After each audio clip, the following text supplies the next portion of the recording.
haqq dininin surət səbəbi nədir? Haqq dininin surət səbəbi Quran-ı Kərim deyir, bu əmanəti verdim dağlara, dağlar qəbul eləmədi. Verdim göylərə, göylər qəbul eləmədi. Kim qəbul elədi? Yalnız insan qəbul elədi. Bu insan ki, bu dini, bu əmanəti qəbul edir, deməli, maddə səbəbi nədir? İnsanın ruhudur, insandır.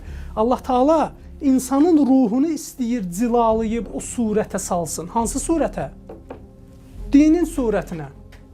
Deməli, insanın ruhunu Allah Taala, hansı ki, din də və dinin bütün hökmləri də hədəf alıb, insanın ruhunu alıb, insanın şəxsiyyətini istəyirlər formalaşdırsın. Sanki o saxsı qablar düzəldən ustalar var. Ustanın əlinə versin o gili, o gildən başlayır gözəl qablar düzəltməyə. Bax, insanın ruhu eyni həmən gilə bənzəyir.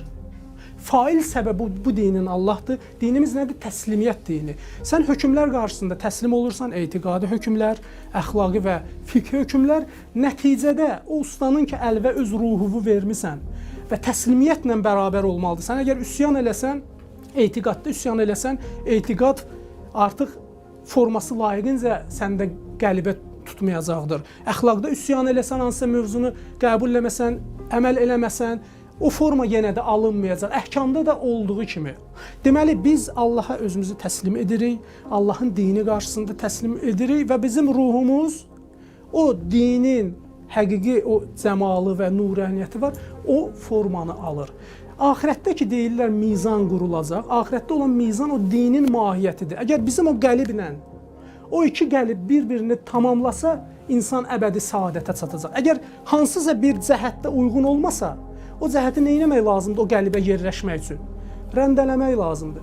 Dinimiz o rəndələməyi deyir, məsələn, cəhənnəm əzabı, bərzəq əzabı. Çünki qəlibə bu oturmur. Qəlibə oturmaya, məsələn, baş tərəfində oturmayacaq. Baş tərəfində, əqaid tərəfində, ideoloji tərəfi deyirəm, əxlaq tərəfində, əhkam tərəfində o qəlibə otuzdurmaq üçün onu rəndələyəcəklər. O belə məcazi bir təbirlə desək ki, ta ki o qəlibə otursun.